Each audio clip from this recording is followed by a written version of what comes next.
Hello दोस्तों, स्वागत है आपका आपके अपने यूट्यूब चैनल स्टडी विथ एजे में। इसमें आज की वीडियो में हम देखते हैं आपकी अंग्रेजी की वर्कबुक है, इंग्लिश वर्कबुक, जो ग्रेड 6, 7, 8 मतलब क्लास 6, 7, 8 कक्षा 6वीं 7वीं और 8वीं के बच्चों के लिए बनी हुई है। काफ़ी ज़्यादा महत्वपूर्ण है। तो इस बुक में क्या दिया हुआ है, किस प्रकार से इसको हमें सॉल्व करना है, उसे आज हम देखेंगे इस वीडियो में। और आज इसमें हम देखेंगे आपकी एक्टिविटी 8 देखेंगे, है ना। विनम्र अभिव्यक्तियाँ को जानेंगे, जो वर्कशीट नंबर आपकी 21 है। वर्कशीट नंबर 21 से आगे के वीडियोस इस चैनल पे हम देखेंगे। इसके पहले की वीडियोस मैंने पहले के चैनल पे करवाया है, तो आप चैनल पे जाकर के उन्हें देखें। पहले की वीडियोस को चैनल पे मैंने करवा दिया है, तो उन वीडियोस को भी आप देखें। और आपकी हिंदी, गणित, इन सारी वीडियोस को करवाया है चैनल पे, तो उन्हें भी चैनल पे जाकर आप देख सकते हैं। इसमें देखते हैं, इसमें गतिविधि दी हुई है। गतिविधि का नाम है रीड दिस, मतलब दिए गए शब्दों को और वाक्यों को हमें पढ़ना है। जैसे यहाँ पर लिखा है, अभी हमने इससे पहले की वीडियो में अभिवादन देखे थे, जैसे नमस्ते बोलना, गुड मॉर्निंग बोलना, उसी के बारे में बताया गया है इसमें।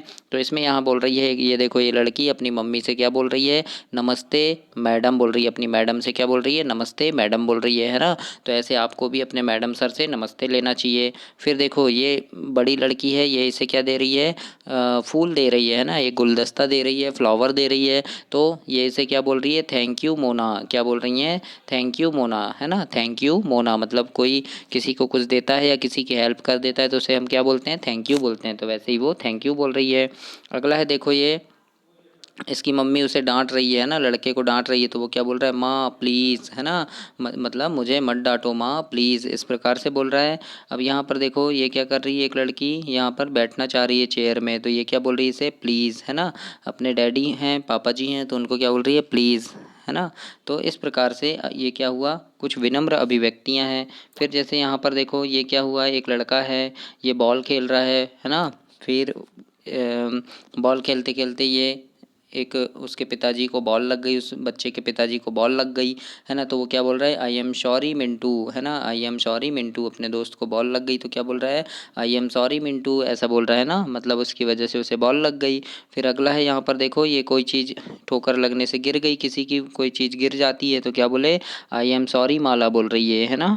क्या बोल रही है, क्या बोल रहा है लड़का, माला को आई एम सॉरी माला बोल रहा है। तो इस प्रकार से यहाँ पर कुछ विनम्र अभिव्यक्तियाँ हैं, विनम्र अभिवादन है, तो एक्सप्रेशंस हैं, इन्हें हमें पढ़ना है ना। पोलाइट एक्सप्रेशंस हैं, है ना, विनम्र अभिव्यक्तियाँ, तो इन्हें आपको पढ़ना है अपनी वर्कबुक में। देखते हैं, वर्कशीट नंबर 22 है। इसमें गतिविधि का नाम है कंप्लीट द पजल। दिए गए शब्दों की सहायता से शब्द पहेली को हमें पूरा करना है। तो शब्द क्या दिए हैं, जैसे यहाँ थैंक यू, प्लीज़ और सॉरी, ये शब्द हमें यहाँ पर फिल करना है। इसमें हमें भरना है कि यहाँ कौन कौन यहाँ थैंक यू बोल रहा है, कौन सॉरी बोल रहा है। तो देखो, यहाँ पे ये क्या फूल दे रही है, मैंने बताया था ना, फूल दे रही है एक लड़की, तो क्या बोलते हैं हम, थैंक यू। तो यहाँ पर लिखा देखो टी, तो यहाँ हमें एच लिखना है, ANKYOU, तो ये क्या हो गया, थैंक यू हो जाएगा। उसी के बाद ये लड़के को मार रही थी, है ना, इस बच्चे को उसकी मम्मी मार रही थी, डांट रही थी, तो क्या बोल रहा है वो, प्लीज़ बोल रहा है। तो यहाँ क्या आएगा, प्लीज़, PLEASE, है ना, प्लीज़ हो गया। अब ये क्या है, कोई वस्तु गिरा दिया इसने, कोई चीज़ गिरा दिया, है ना, तो अपनी मम्मी को क्या बोल रहा है, सॉरी बोल रहा है लड़का, है ना। तो क्या हो जाएगा यहाँ, SORRY, है ना, सॉरी। तो इस प्रकार से आपको भी यहाँ फिल करना है, कौन कौन से शब्द खालिस्तान में आएंगे उन्हें आपको भरना है इस प्रकार से। इसके बाद अगला है यहाँ पर एनिमल्स एंड देयर होम्स, मतलब जानवर और उनके रहने के स्थान। इसके पहले की वीडियो में हमने क्या देखे थे, एनिमल देखे थे और उनके बच्चों के नाम देखे थे ना, उनके बच्चों को क्या बोलते हैं। अब देखेंगे हम उनके रहने का स्थान क्या होता है ना। वर्कशीट नंबर 23 है आपकी, जिसमें है दिए गए शब्दों को चित्रों की मदद से हमें पढ़ना है। जैसे देखो, ये क्या लिखा है, बर्ड लिखा है, तो बर्ड यानी क्या होता है, पक्षी है ये। फिर ये क्या है, घोंसला है, तो घोंसला क्या बोलते हैं, नेस्ट बोलते हैं। फिर ये क्या है, रैबिट है, तो रैबिट को क्या बोलेंगे, यानी खरगोश है, तो खरगोश को रैबिट बोलते हैं अंग्रेजी में, है ना। फिर ये क्या लिखा है, बरो लिखा है, क्या लिखा है, बरो यानी रेगिस्तान, है ना। फिर ये क्या है, डॉग, डॉग यानी कुत्ता। फिर ये क्या है, डॉग के रहने का स्थान इसे क्या बोलते हैं, कैनल बोलते हैं, है ना। खरगोश के रहने का स्थान क्या बोलते हैं, बरो बोलते हैं ना। और पक्षी के रहने का स्थान क्या हो जाता है, ये घोंसला हो जाता है ना। डॉग कहाँ रहता है, तो ये कैनल में रहेगा। फिर ये क्या है, हॉर्स, हॉर्स यानी घोड़ा, तो हॉर्स के रहने का स्थान क्या कहलाएगा, ये स्टेबल कहलाएगा, अस्तबल, है ना, घोड़ा रहता है यहाँ पर। फिर देखो ये क्या है, काऊ है, काऊ यानी गाय, तो काऊ के रहने का स्थान क्या है, ये सैड बोलेंगे, इसको क्या बोलेंगे, सैड बोलेंगे। फिर ये क्या है, लॉयन है, लॉयन यानी शेर, तो शेर के रहने का स्थान क्या कहलाएगा, ये डैन कहलाएगा, डैन यानी गुफा। तो इस प्रकार से हमें इन्हें पढ़ना है कि किसके रहने के स्थान को हम क्या बोलते हैं। उसके बाद आगे देखते हैं वर्कशीट नंबर 24 में दिए गए वाक्यों को पढ़िए, लिखा है रीड दिस सेंटेंस, है ना। तो ये क्या लिखा है, I live in a Dan, I live in a Dan मतलब शेर बोल रहा है कि मैं गुफा में रहता हूँ।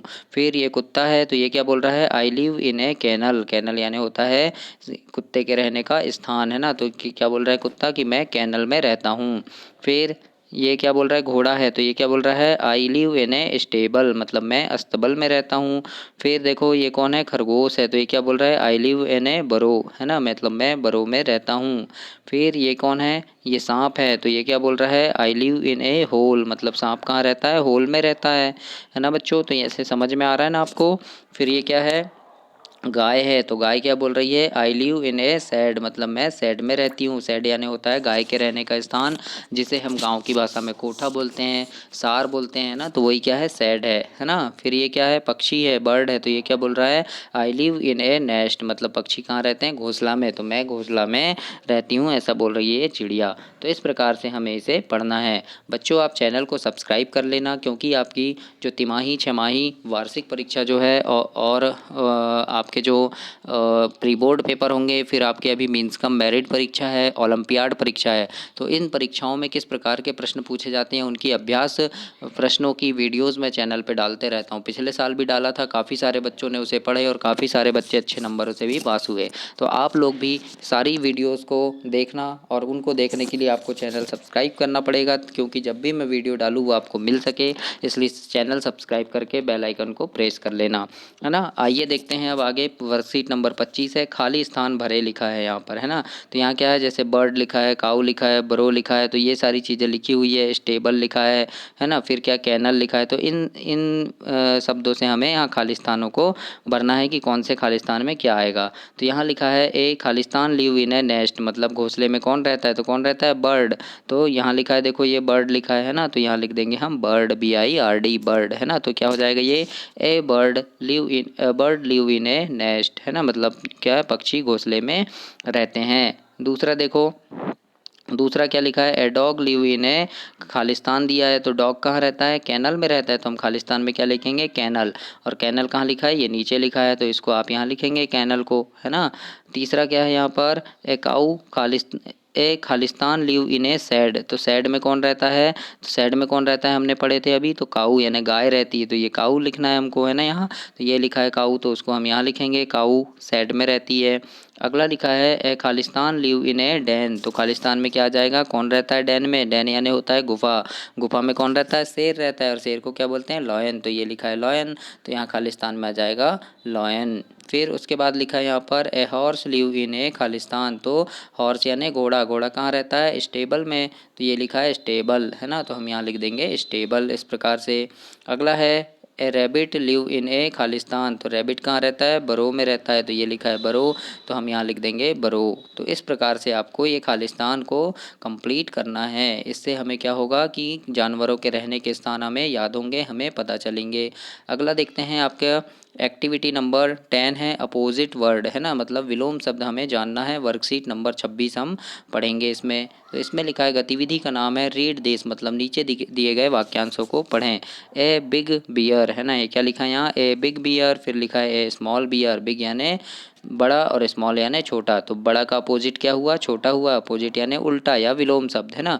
फिर लिखा है यहाँ पे ए फैट कैट, है ना, ए फैट कैट। फिर लिखा है ए थिन कैट, तो फैट यानी होता है मोटा, तो ए फैट कैट मतलब एक मोटी बिल्ली, और ए थिन कैट मतलब एक पतली बिल्ली, है ना। फैट यानी मोटा, थिन यानी पतला, तो फैट का विलोम क्या हुआ, थिन हुआ। तो इस प्रकार से आप जानना, है ना। ये जो अंडरलाइन है, लाइन खींचे हैं, इनके नीचे क्या है, ये इनके विलोम शब्द हैं। तो a long pencil, A short pencil, है ना, लॉन्ग यानी लंबा, शॉर्ट यानी छोटा। फिर है hot T, cold T, hot यानी गर्म, कोल्ड यानी ठंडा, तो हॉट का विलोम क्या हुआ, कोल्ड हुआ, हॉट का अपोजिट क्या हुआ, कोल्ड हुआ, है ना।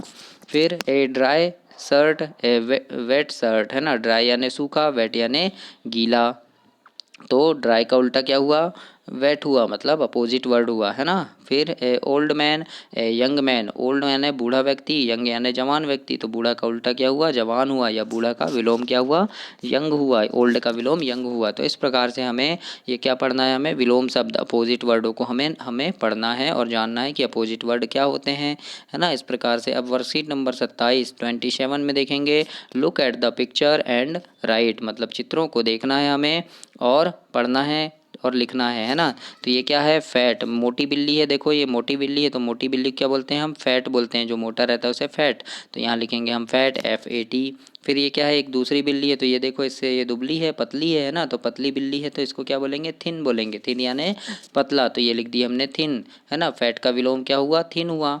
फिर ये क्या है, पेंसिल है, कैसी है, छोटी है, देखो तो क्या है, शॉर्ट है ना, शॉर्ट पेंसिल, शॉर्ट यानी छोटी, है ना, तो हमने यहाँ लिख दिया शॉर्ट।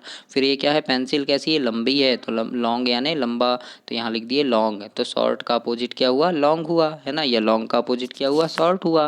तो ये क्या है, अपोजिट वर्ड है ना। इसी प्रकार से ये देखिए, इन, इन यानी होता है अंदर, तो ये क्या है, पिंजरे के अंदर है ना पक्षी, तो क्या है, ये इन है। अब आउट यानी होता है बाहर, तो ये आउट लिखा है और हमको यहाँ आउट लिखना है। आउट यानी क्या होता है, बाहर, ये पक्षी क्या है, पिंजरे के बाहर है ना। तो इस प्रकार से हम जानेंगे, इन का उल्टा क्या हुआ, आउट हुआ, यानी अंदर का उल्टा बाहर हुआ। देखो ये चाय कैसी है, भाप निकल रही है, गर्म है ना, तो इसको क्या बोलते हैं, हॉट बोलते हैं, तो यहाँ हमें हॉट लिखना है। फिर ये क्या है, आइसक्रीम कैसी होती है, ठंडी, तो यहाँ क्या लिखा है, कोल्ड लिखा है, कोल्ड यानी ठंडा, तो हमें यहाँ लिखना है कोल्ड।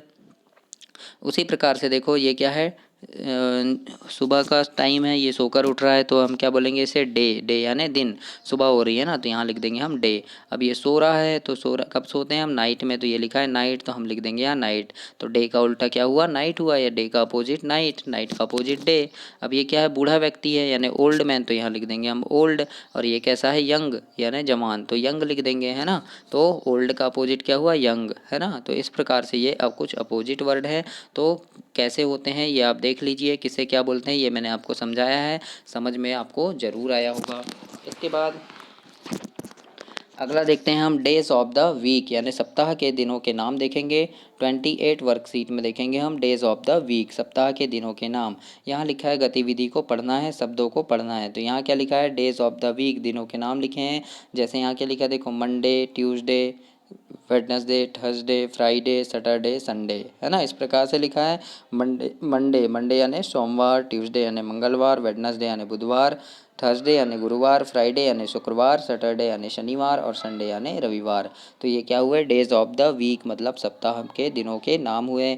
अब देखो यहाँ पे ये मंडे है, इसके नीचे लिखा है एक, तो मंडे क्या है, सप्ताह का पहला दिन है। ट्यूसडे के नीचे लिखा है दो, तो सप्ताह का दूसरा दिन है मंगलवार। वेडनेसडे है ना, तो ये क्या है, वेडनेस और ये डे, तो वेडनेसडे हो गया, ये तीसरा दिन है। फिर थर्सडे हो गया, चौथा दिन है। फ्राइडे क्या हुआ, पाँचवा दिन। सैटरडे छठवां दिन और संडे हो गया सातवां दिन। इस प्रकार से सप्ताह का पहला दिन क्या हुआ दोस्तों, मंडे हुआ, और सप्ताह का अंतिम दिन क्या हुआ, तो संडे हुआ। याद रखना चौथा दिन कौन सा है, तो थर्सडे गुरुवार, है ना। दूसरा दिन कौन सा है, तो ट्यूसडे मंगलवार। इस प्रकार से आप याद रखिएगा। अगला है आपका वर्कशीट नंबर 29, गतिविधि का नाम है write the name of the days of the week, है ना। दिनों के नाम हमें लिखना है। जैसे ये मंडे लिखा है तो हम यहाँ मंडे लिखेंगे। ये ट्यूसडे लिखा है, ट्यूसडे यानी मंगलवार, तो हम यहाँ ट्यूसडे लिखेंगे। ये वेडनेसडे लिखा है तो हम यहाँ वेडनेसडे लिखेंगे, यानी जो लिखा है दिनों का नाम वही हमें नीचे लिखना है। ये थर्सडे लिखा है तो हम थर्सडे लिख देंगे। फ्राइडे लिखा है तो फ्राइडे लिखेंगे। सैटरडे लिखा है तो सैटरडे लिखेंगे, और ये संडे लिखा है तो हम यहाँ संडे लिखेंगे। इस प्रकार से आपको इसे कंप्लीट करना है। अगला है आपका एक्टिविटी नंबर 12 है, इसमें मीन्स ऑफ ट्रांसपोर्ट, मतलब यातायात के साधनों के नाम लिखा है। वर्कशीट नंबर 30 में यातायात के साधनों के नाम हमें लिखना है। तो यहाँ है, दिए गए शब्दों को चित्रों की मदद से हमें पढ़ना है। तो ये चित्र क्या है, कार है, तो यहाँ नीचे लिखा है कार, है ना। ये क्या है, नाव है, इसको हम क्या बोलते हैं, बोट बोलते हैं। क्या बोलते हैं, बोट, BOAT, बोट, बोट यानी नाव। फिर ये बस है तो ये लिखा है बस, है ना। ये क्या है, ट्रक है, तो ये लिखा है ट्रक, है ना। तो सब चित्रों को देखकर भी हमें पढ़ना है। ये क्या है, शिप, शिप यानी होता है जहाज, है ना। देखो यहाँ पर दो चीज़ है, बोट भी है, बोट पढ़े हमने, ये बोट है। बोट यानी क्या होता है, नाव, और शिप यानी होता है जहाज। शिप कहाँ चलता है, समुद्र में चलती है शिप, और बोट कहाँ चलती है, बोट नदी में चलती है। फिर ये क्या है, ट्रेन है ना, रेलगाड़ी। फिर ये एरोप्लेन है, एरोप्लेन यानी हवाई जहाज। ये क्या है, बुलक कार्ट है, बुलक कार्ट मतलब होता है बैलगाड़ी। तो इस प्रकार से हमें चित्रों को देखना है और शब्दों को हमें पढ़ना है। वर्कशीट नंबर 31 है, इसमें है शब्द देखकर लिखें। जैसे ये कार लिखा है तो हमें यहाँ कार लिखना है, बस लिखा है तो हम यहाँ बस लिखेंगे, शिप लिखा है तो हम यहाँ शिप लिखेंगे, ये ट्रेन लिखा है तो हम ट्रेन लिखेंगे यहाँ पर, ट्रक लिखा है तो हमें ये खालिस्तान में ट्रक लिखना है, ये बोट लिखा है तो बोट लिखना है खालिस्तान में, जिस प्रकार से यहाँ लिखा है वैसे ही हम लिखेंगे। अगला है यहाँ पर आपका बुलक कार्ट है ना, तो यहाँ हम बुलक कार्ट लिखेंगे यानी बैलगाड़ी। एरोप्लेन लिखा है तो हम यहाँ खालिस्तान में एरोप्लेन लिखेंगे यानी हवाई जहाज़। ये बाइक है तो यहाँ लिख देंगे हम बाइक यानी मोटरसाइकिल। तो इस प्रकार से हमें आप यहाँ पर वर्कशीट नंबर 31 तक हम कंप्लीट किए हैं। दोस्तों अगली वीडियो में हम इसके आगे के अभ्यास देखेंगे, इसके आगे की वर्कशीट देखेंगे। तब तक आप चैनल को सब्सक्राइब करें, वीडियो को लाइक करें और अपने दोस्तों तक भी इसे शेयर करें। धन्यवाद दोस्तों।